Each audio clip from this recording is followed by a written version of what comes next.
Alors salut, présentation de ma station d'écoute, donc le chèque radio comme on peut appeler ça. Donc je vais partir de la droite jusqu'à la gauche et je vais vous présenter un petit peu tout mon matériel. Donc il y a certains matériels que vous n'allez pas voir, hein, bien sûr parce que c'est du matériel privé, mais là je vais vous montrer à peu près tout ce que j'utilise le plus couramment et à quoi ça sert. Voilà, donc on commence par ce côté-là, donc côté portatif. Donc mon TYT en DMR, donc le MD380 en UHF avec une antenne verticale 1/4 d'onde UHF que j'ai mis dessus en plus, voilà, parce que l'antenne d'origine était un petit peu merdique, donc ça me permet d'écouter le DMR en portable, hein, voilà, vu que dès que je suis pas chez moi, je peux quand même écouter du DMR. À côté, vous avez le Puxing UV9R, donc ou le 973 selon les endroits, et il change de nom. Donc c'est ouais, il a plutôt une bonne gueule, hein. Ça fait un petit peu poste bien professionnel. Donc c'est un biband, sauf que lui je l'ai équipé d'antenne UHF, donc les compacts un peu.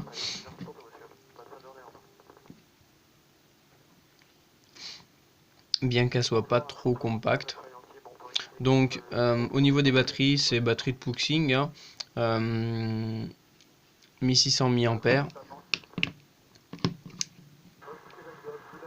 Voilà, 1600 mAh, j'en ai pas mal, hein, des batteries, vu que j'ai aussi des Puxing 777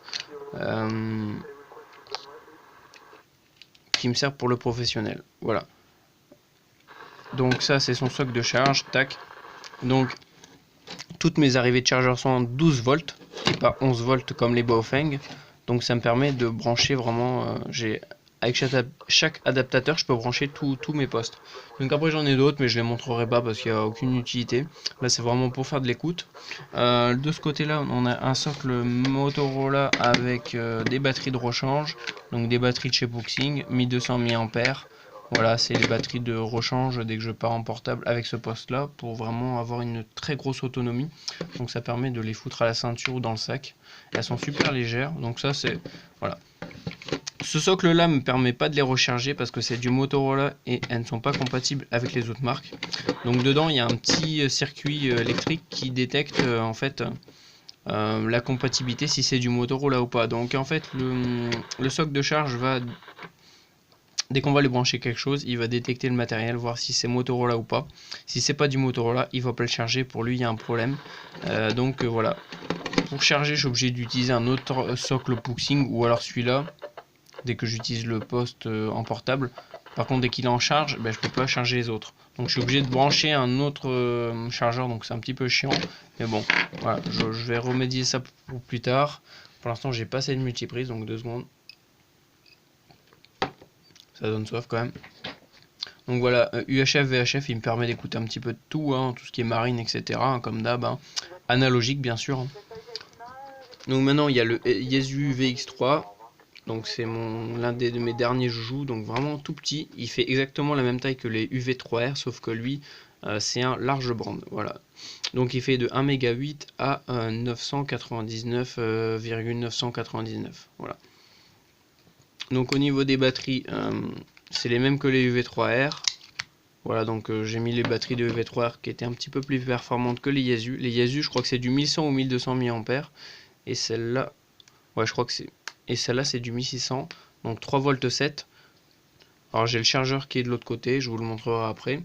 Donc avec l'antenne ruban militaire que je me suis fabriqué, qui me permet de recevoir sur quasiment toutes les bandes, hein. Voilà. Mais normalement, dès que je l'ai dans la poche, ou dès que je me balade, je mets juste la toute petite antenne boudin. Donc c'est vraiment une petite antenne que j'ai achetée à que dalle. UHF VHF, qui est super bien, super molle. Donc ça me permet de la trimballer partout, de pas la casser.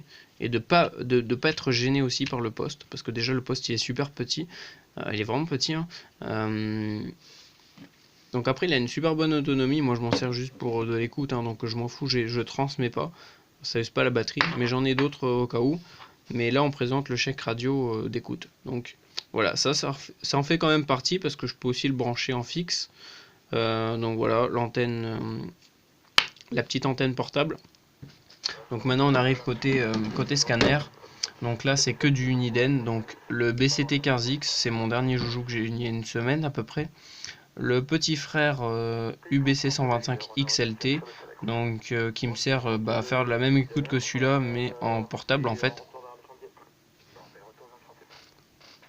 Voilà, il fait quasiment pareil que celui-là. Bon, il y a quelques fonctions en moins.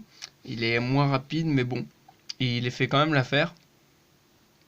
Donc celui-là, j'utilise actuellement en fixe. Il me sert surtout pour faire du close call en fixe, tout ce qui est aviation, etc. Parce que celui-là, j'ai pas réussi à le programmer sur toutes les fréquences en close call. Ça viendra, hein, mais pour l'instant, j'y arrive pas. Donc il y a des petits trucs à régler. Donc là, au niveau des branchements, adaptateur BNC en PL, donc j'ai tout passé en PL sur mon installation.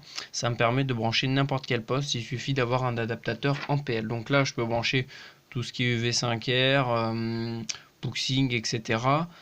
Après, j'ai un autre adaptateur qui me sert à brancher tout ce qui est TYT, Yaesu, UV3R, etc.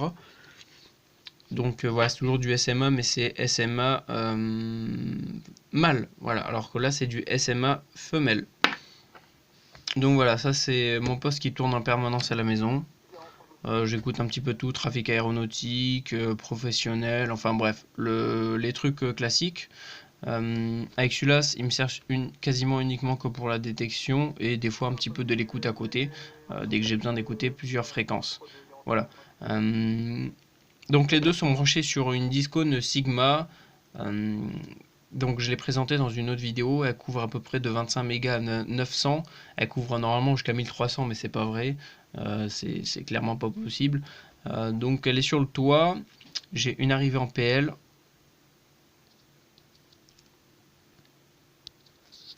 Donc pardon. Donc une arrivée en PL. Donc qui est derrière. On va le mettre là, celui-là. Donc une arrivée en PL qui se met sur un T en BNC et là qui est réparti donc là pour ce poste là et là pour un deuxième. Donc je peux brancher soit celui-là soit un autre récepteur. Donc faites attention par contre si vous faites comme moi, si vous faites de la réception et que vous voulez brancher plusieurs postes sur une antenne, faites très attention.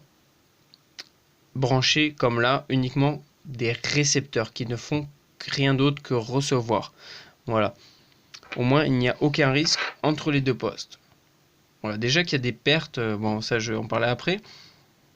Si, par exemple, je branche mon AMD 380 sur la deuxième ligne d'antenne et que par inadvertance, j'appuie sur le PTT, ça va transmettre, donc ça va envoyer de l'électricité, hein, c'est de l'électricité vraiment que ça envoie dans le câble. D'une part ça va aller vers l'antenne, mais d'une autre part ça va rentrer dans le poste et ça risque de le cramer ou de ça va le bousiller quoi.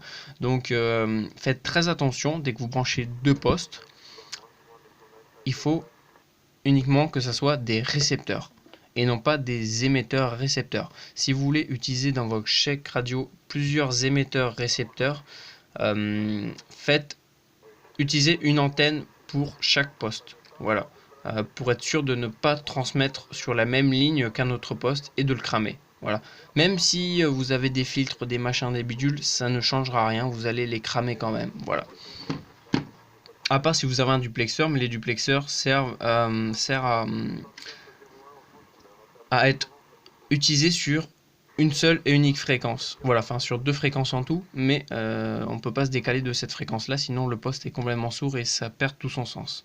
Voilà, donc au niveau de l'alimentation de tous mes socles, c'est du 12 volts. Voilà, comme là, j'ai passé l'alimentation du Uniden sur du 12 volts, donc c'est un chargeur de Puxing, parce que le vendeur américain a eu la très bonne idée de m'envoyer... C'est quoi cette fréquence? Ah, c'est Istres. De m'envoyer le chargeur, donc l'alimentation du Uniden, mais avec une prise américaine sans l'adaptateur européen. Donc en fait, l'alimentation ne servait à rien. Voilà, donc j'ai dû moi-même trouver une alimentation qui soit compatible. Donc avec du 12 volts, ça suffit pour l'alimenter. Donc j'ai tout en 12 volts, hein. Là, c'est une arrivée 12 volts, 12 volts, 12 volts. Donc ça me permet de brancher ce que je veux ensemble. C'est pareil que pour les PL, donc j'essaie de tout passer sur le même branchement, la même prise et la même alimentation, la même puissance. Donc voilà, pensez à faire ça. Moi j'ai tout passé en PL, ça me permet de brancher n'importe quel poste sur les antennes et de toujours être fonctionnel. Voilà. J'ai des adaptateurs, hein, mais voilà. Si vous n'avez pas d'adaptateur, c'est un petit peu chiant. Voilà. Surtout si vous utilisez du Niden ou du Motorola, c'est du BNC, donc à chaque fois il faut l'adaptateur. Donc un adaptateur plus un adaptateur, bah à la fin ça fait plein d'adaptateurs et beaucoup de pertes. Donc là on va continuer. Donc là, oui, j'ai oublié, ça c'est tout mon poste de travail, donc pour tout ce qui est soudure, n'importe quoi, hein, du bricolage, c'est toute cette zone-là, donc ça me fait une grosse zone. Là, on a le clip pour mettre le téléphone, dès que je fais des bricolages et que je veux que le téléphone soit fixe. Dès que je fais des soudures et tout, j'ai besoin de mes deux mains, donc j'utilise cette petite installation là. Donc normalement c'est pour les voitures, hein, ça se ventouse, sauf que moi je l'ai vissé carrément. Moi je suis pas emmerdé. Donc on continue, là on a l'alimentation en 5 volts, une arrivée 5 volts 1 ampère. Donc c'est pas suffisant, mais pour l'instant je l'utilise ça. Ça me permet de brancher un petit peu de tout, hein. Voilà, donc là il y a l'alimentation en USB du UBC 125. Je peux brancher aussi mon chargeur de Yaesu ou de UV3R ou de quelque chose d'autre qui se charge en 5 volts. Donc c'est du USB, pareil, je standardise tout en USB, au moins je suis tranquille. Là, il a chopé un truc en closcal. Donc maintenant on est au côté ordinateur. J'ai oublié la petite affiche qui va bien. Ça c'est une antenne UHF VHF qui me sert parce que mon store est pété, donc voilà. Voilà à quoi servent les antennes chez moi. Dès que j'ai des antennes qui servent à rien, voilà, ça sert à faire tenir mon store. Donc ça c'est côté ordinateur, ça me permet de faire des recherches.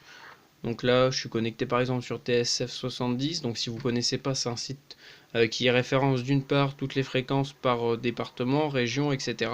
Vous avez aussi une partie forum où on peut discuter de tout ce qui est réception, fréquence, etc. Matériel, tout ce que vous voulez, antenne. Enfin, pas tout ce qu'on veut. C'est quand même assez réglementé pour pas avoir de problème. Donc je suis inscrit sur ce site. Hein, donc là, vous avez côté fréquence. Bon, certes, il n'est pas mis à jour régulièrement, mais... Voilà, vous avez toute la France, l'outre-mer, donc vous choisissez un département, tac. Ah, il y en a certains qui sont pas accessibles, je pense qu'ils ont dû avoir des problèmes au niveau des divulgations des fréquences, mais voilà. Là, on est sur Bouches-du-Rhône, donc on a toutes les fréquences du Bouches-du-Rhône. Sinon, après, on a des notices, si vous avez besoin de notices de poste ou n'importe quoi. Enfin, vous avez vraiment tout dedans, à part les softwares, je crois qu'il y a plus... Ouais, c'est plus accessible. Vous avez le forum... Voilà, comme d'hab. Hein. Donc là, après, j'utilise aussi cet ordinateur, enfin pour la recherche internet, pour aller sur les forums, etc. Là, je m'en sers aussi de radar virtuel. Enfin, c'est un vrai, enfin, radar virtuel, mais dans le monde réel, quoi. Donc là, ça me permet d'avoir tout le trafic. Donc d'un côté, j'écoute et de l'autre, je vois. Voilà. Donc sur Flight Radar 24, donc je vais donner l'adresse des deux sites, flightradar24.com. Ça me permet d'avoir tous les trafics des avions. Donc là, on a l'indicatif. Si on clique dessus, on a, alors je sais plus de quel côté. Bon, il y a certains avions. Non. Ah. Là, j'ai un problème. Mais normalement, normalement. Ah, ok, d'accord. On a toutes les infos du vol, l'indicatif, le transpondeur, la direction, l'origine, tout. La nationalité de l'avion. On a toutes les infos, donc c'est de la réception d'une part en ADS-B et d'une autre part, c'est un mélange de deux données, ADS-B, donc c'est transpondeur, et radar standard. Donc certains aéroports partagent les données reçues et les envoient vers le site. Donc voilà, je tourne sous Windows 7, donc ça permet aussi de faire du SDR Sharp, de la clé SDR. Donc pour l'instant j'ai qu'une clé SDR, mais je pense que je vais m'équiper d'autres clés SDR. Donc pour cet ordi là, pour cet ordi là, pour cet ordi là, et voir peut-être pour d'autres ordi. Voilà, donc Windows 7, c'est un vieil ordi, hein, un fixe. Voilà, un clavier tout pourri. Par contre, ça, c'est une bonne souris. Je trouve que c'est important quand même pour bosser, un bon tapis de souris. L'ordinateur, c'est un HP que j'ai remonté, hein, qui tourne plutôt bien. Double cœur, hein, 4 Go de RAM, ça me suffit amplement pour faire ce que je fais. Donc après, c'est sur une planche, hein, que j'ai acheté à Monsieur Bricolage, je crois. J'ai payé ça à quoi, une vingtaine d'euros. Elle fait 2 mètres de long sur à peu près 50-60 d'épaisseur, enfin de large. Et ça me permet vraiment d'avoir un bon espace de travail et de vie. Parce que bien sûr, c'est dans ma chambre. Donc là, maintenant, on arrive côté multiprise. Donc ça, c'est très important dans un chèque radio. Donc, ah oui, j'ai oublié de vous montrer, je crois. Donc là, j'ai l'arrivée de la Discone qui est répartie sur les deux antennes, enfin sur les deux postes, pardon. Donc là, on est côté alimentation. Donc, pensez à acheter des grosses multiprises dès que vous commencez à avoir plusieurs ordi, plusieurs postes, plusieurs chargeurs. Ça monte vite et parfois, bah, vu que les multiprises sont mal faites, il y a des prises qui ne marchent pas, donc il en faut plus que ce qu'on en a besoin. Puis ça arrive des fois, ah, tiens, je reçois la météo des satellites NOAA, on s'en fout.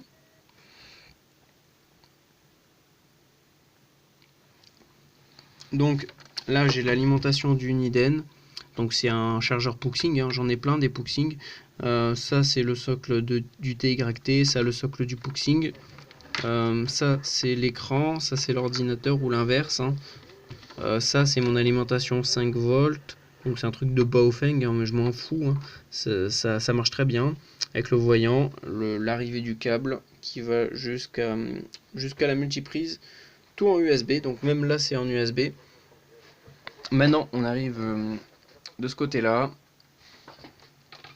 Donc là j'ai mon récepteur, enfin mon émetteur récepteur DMR, donc MD390, c'est la version étanche, hein, sur le socle, sur la verticale avec l'adaptateur. Donc pareil, PL, au moins je peux passer avec n'importe quel poste, je peux me brancher dessus. Donc là bien sûr il y a un petit adaptateur, mais c'est pas grave. Donc voilà, il me sert à écouter les fréquences DMR. Comme je te dis, s'il faut aller faire des courriers. Bon, comme d'hab. Donc là, j'ai mon alimentation ATX d'ordinateur que j'ai bidouillé.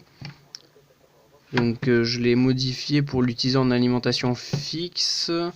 Parce que normalement, ces alimentations-là d'origine, on ne peut pas les lancer si on n'est pas branché à un ordinateur. Donc il y a une petite manip à faire, je le montrerai, j'en achèterai une autre. Dès que j'aurai besoin d'une deuxième alim, je vous montrerai comment fabriquer une alim ATX, une alim en 12 volts, hein, voilà. Donc dès qu'on la met sur 1, elle se lance directement, alors que d'origine elle n'est pas censée se lancer sans qu'on appuie sur un bouton. Voilà, donc elle fait je crois qu'elle fait jusqu'à 1000 watts, donc je sais pas ce que ça correspond en ampères, mais je dois être autour des 15-20 ampères je pense, facilement. Après là j'ai l'arrivée, donc elle peut m'envoyer 12 volts, 5 volts, 3 volts 7, mais le 3 volts 7 il est pas assez puissant, ça me le fait sauter, donc enfin de toute façon je m'en servirai pas. Donc là j'ai mon arrivée à 12 volts. Alors 12 volts pile, hein, c'est pas du 13 volts 8, c'est du 12 volts pile avec les alimentations d'ordi, donc c'est 12 volts 0,5, on s'en fout, c'est 12 volts. Ça me permet de brancher n'importe quel poste mobile ou autre que j'ai besoin d'alimenter et pour lesquels j'ai pas forcément les adaptateurs, donc je les branche directement avec les sucres, enfin avec les câbles sur des gros sucres. Donc j'ai pris les très très gros sucres ou les dominos comme vous appelez ça, hein, ça dépend des régions. Ça me permet de brancher par exemple plusieurs câbles ou de passer des gros câbles dedans, voilà, parce que si on a des trop petits dominos ou sucres, eh ben on peut pas rentrer tous les câbles. Donc là voilà, arrivée 12 volts, arrivée 5 volts, donc ça permet de brancher, d'alimenter aussi en 5 volts, donc n'importe quoi, hein, pour faire des bricolages ou des tests ou n'importe quoi. Voilà, je l'ai modifié un peu, je l'ai repeint en noir, j'ai peint la grille. J'ai peint le ventilo dedans. Bon, il est un petit peu poussiéreux, mais c'est pour faire joli. Mais bon, ça on s'en fout. C'est pas, ça concerne pas ça le sujet. Donc là, j'ai un truc pour un repose micro. Donc voilà, le poste DMR. Donc des fois, j'échange. Je passe le 380 ici et le 390, je le prends en portable dès qu'il y a trop d'humidité ou trop de pluie pour pas cramer l'autre. Donc là, j'ai un chargeur pour mes piles parce que le 125 fonctionne avec des piles. Donc j'ai plusieurs chargeurs. Donc comme d'hab, faut avoir plein de prises partout. Mon carnet avec toutes mes fréquences référencées dedans. Puis j'ai d'autres copies dans d'autres endroits. Moi, je suis sûr de... Ça, c'est très important aussi. Dès que vous commencez à faire beaucoup d'écoutes et à trouver beaucoup de fréquences, pensez à les noter réellement, pas virtuellement. Ne faites pas des blocs-notes sur l'ordinateur, enregistrés dans des clés USB. Enfin, vous pouvez, mais à côté, faites des copies papier. Et les copies papier, vous en faites d'autres copies et vous les planquez quelque part. Voilà, on sait jamais si un jour vous faites cambrioler ou n'importe quoi, qu'il vous arrive quelque chose, vos bases de données, vos bases de fréquences de données ne sont pas perdues. Voilà, parce que là-dedans, il doit y avoir plus de 1000 fréquences que j'ai trouvées. Ouais, il y en a pas mal que j'ai trouvé par moi-même. Et j'ai pas envie, j'en connais pas mal de tête, mais j'ai pas envie de tout perdre. Voilà, donc ça enregistre un petit peu partout. J'ai imprimé en plusieurs fois, planqué dans plein d'endroits. J'ai peut-être l'air parano en disant ça, mais c'est vrai, c'est comme les répertoires de téléphone. À qui c'est arrivé combien de fois de perdre son répertoire et de ne plus avoir aucun numéro parce qu'on a oublié de l'enregistrer sur un papier. Donc là c'est pareil, notez tout sur des papiers. Faites des mises à jour régulières de ce que vous entendez, si les fréquences sont toujours valables, le mode, les codes couleurs, etc. Moi c'est ce que je fais. J'en ai, voilà, vous voyez, c'est que des papiers avec des fréquences. Donc là après ça me sert. Oh, ça c'était une petite parenthèse sur comment avoir un chèque radio qui fonctionne bien. Et donc là, c'est un truc que j'avais acheté chez Lidl. C'est une sorte de... pas une visseuse, ça tourne, on peut aussi s'en servir de visseuse, mais ça me sert surtout à faire des petits ponçages, des tout petits trous. J'ai payé ça quoi, une vingtaine d'euros, donc vous voyez qu'il y a des mèches vraiment miniatures. J'ai payé ça une vingtaine d'euros et je m'en sers vraiment pour faire des bricolages miniatures et c'est vraiment super. Voilà, enfin ça c'était une petite parenthèse. Donc après on a une autre table ici. Ah, j'avais oublié les adaptateurs. Donc là pareil, adaptateur. Donc là il y a l'arrivée de l'autre multiprise. Enfin pas l'adaptateur, pardon, la multiprise. Donc là le chargeur du VX3, un chargeur d'ordinateur, un deuxième chargeur d'ordi. Donc j'ai plein d'autres prises libres. Là j'ai aussi des prises derrière qui peuvent être fonctionnelles. Un casque, bon c'est pas un casque de malade, mais c'est très important dès que vous faites de l'écoute ou vous l'écoutez de nuit ou être concentré sur un son, utiliser des bons casques qui isolent. Voilà, j'ai payé ça quoi, une trentaine d'euros, mais franchement ça fait amplement l'affaire. Voilà. Après là on arrive sur l'ordi portable, donc lui par contre c'est Windows 8. Donc, je vais vous montrer la vue d'ensemble de mon chèque radio. Tac. Voilà. Donc là Windows 8, je suis un peu dégoûté, juste merde, mais bon. Il me sert uniquement pour les logiciels, comme vous voyez en dessous, là il y a PDW, MultiPSK, etc. Tout le bordel de la DSB. Donc lui il me sert aussi à faire de l'écoute avec la clé SDR. Donc voilà, je l'ai payé ça à quoi, 7-8 euros. Donc ce que j'ai fait par contre, j'ai gardé les câbles d'origine, sauf qu'au bout je l'ai coupé et j'ai mis un adaptateur en SMA. Donc ça me permet pareil de standardiser. Je prends cet adaptateur là qui me sert aussi pour les UV5R et les autres postes.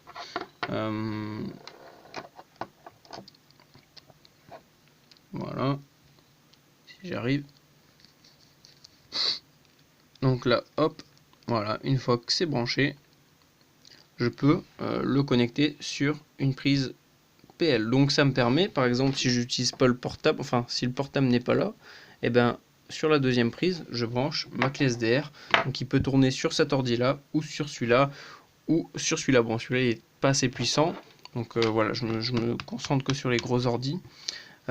Pour faire de l'écoute sur SDR Sharp, pareil que pour le casque, pensez à acheter des haut-parleurs un minimum performants. Donc là, je peux régler les basses. Ça a quand même un assez bon son. C'est pas non plus un home cinéma, mais c'est amplement suffisant. Ça me permet d'avoir une très bonne qualité de son au niveau de l'écoute sur SDR Sharp. Voilà, parce que les haut-parleurs d'origine là-dessus, c'est même pas la peine quoi. Donc ceux-là, j'ai payé quoi, une quinzaine d'euros. Ils sont alimentés en 5 volts comme d'habitude. Et il y a la prise de son. Voilà. Donc pareil, acheter des adaptateurs aussi de prise de son, c'est très important. Des multiprises, pardon. Enfin, des adaptateurs aussi. Et ça me permet de voir une station fonctionnelle 24 heures sur 24. Donc avec celui-là, je m'en sers surtout... comment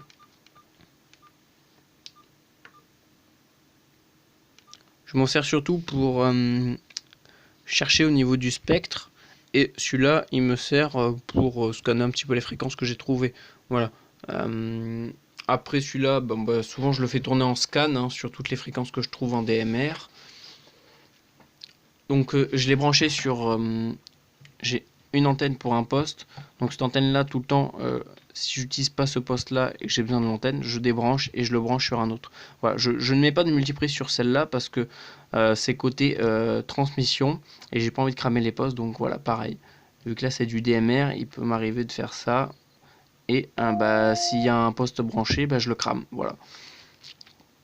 Donc peut-être qu'un jour je montrerai une autre antenne verticale, peut-être une UHF. Et voilà, ça m'évitera d'avoir des problèmes. Donc voilà, c'est tout pour mon chèque radio. Ah oui, après il y a l'ordi en haut, donc il me sert pour discuter en juste manière. Donc je suis sur Mumble aussi, comme vous pouvez le voir en bas. J'utilise Mumble, c'est pour ça aussi que j'ai le casque, il me sert aussi à discuter sur Mumble. Il y a le micro, donc ça me sert un petit peu à tout. Ça me sert soit à faire de l'écoute sur le scanner, soit à parler sur Mumble. Donc voilà, on m'a invité sur un serveur plutôt sympa. Pour l'instant, on est une dizaine, on n'est pas beaucoup, mais c'est suffisant. Donc si ça vous intéresse de venir discuter, donc Mumble, c'est un petit peu comme Zello, TeamSpeak, etc. C'est des logiciels qui permettent de discuter directement avec la voix en instantané quasiment. Voilà, il y a un petit décalage, mais c'est pas important. Donc ça nous permet de discuter un petit peu de tout, donc de l'écoute, de l'aviation, etc. Voilà, donc on est plusieurs là-dessus, donc si ça vous intéresse de venir discuter, si vous avez des questions, n'importe quoi, vous pouvez, ou même ça vous intéresse de venir discuter, demandez-moi les infos par message privé, donc par mail, avec le mail que je précise à chaque fois, et je vous donnerai peut-être les infos pour venir, voilà. C'est pas non plus à moi, donc je me permets pas de divulguer toutes les infos, donc je suis quand même un minimum sélectif au niveau des gens qui viennent, C'est pas non plus c'est pas non plus la Gestapo, mais je veux pas que n'importe qui puisse venir et foutre leur nez là-dedans. Donc voilà, les gens préalablement je discute avec eux un petit peu, puis je vois un petit peu ce que ça qui sont les personnes, etc. Leur motivation, si elles aiment vraiment la radio, enfin voilà, bref. Si vous voulez venir discuter, vous pouvez me demander. Ah oui, j'avais oublié, là en dessous j'ai aussi le UVB5, donc qui me permet d'écouter tout le trafic satellitaire en portable. Donc bien sûr pas avec cette antenne là, mais tout ce qui est Satcom, Milsat, ISS, MIR, etc. Tout ça, NOA, etc. J'ai tout là-dedans et je l'ai modifié exprès pour écouter ces fréquences là. Voilà. Donc ça c'est un vieux Baofeng que j'ai récupéré, que j'ai modifié. Donc je vous montrerai aussi comment le modifier pour écouter ces fréquences là, pour le débrider. Je l'ai débridé aussi en fréquence, en puissance. Donc et débridé squelch, fréquence, puissance. Donc il sort 7 watts 5 maximum. Voilà, ça dépend des endroits, mais la plupart du temps c'est dans les 7 watts. Voilà. Donc c'est tout pour mon chèque radio au niveau de l'écoute. Je pense que j'achèterai d'autres clés SDR pour brancher sur les autres ordis et faire du décodage vraiment partout. Donc ça c'est une station vraiment fonctionnelle Elle est opérationnelle n'importe quand. En quelques minutes, je peux être opérationnel pour écouter des fréquences. Et voilà, c'est tout. Donc si vous avez des questions, si ça vous a plu ou n'importe quoi, hein, vous me le demandez, il n'y a pas de souci. C'est un petit peu pour montrer comment on peut s'organiser facilement pour faire de l'écoute radio et quels sont les outils essentiels à l'écoute. Donc maintenant, vu que tout va devenir numérique, tout passe au numérique, hein, pour n'importe quoi, l'indispensable, l'ordinateur. Ça, c'est on peut plus passer à côté avant. Maintenant, avant, on pouvait se permettre au niveau de la radio de rester uniquement sur des radios, mais maintenant c'est plus possible. Tout passe par le numérique et parfois par internet. Donc voilà, l'ordinateur c'est indispensable. Ciao.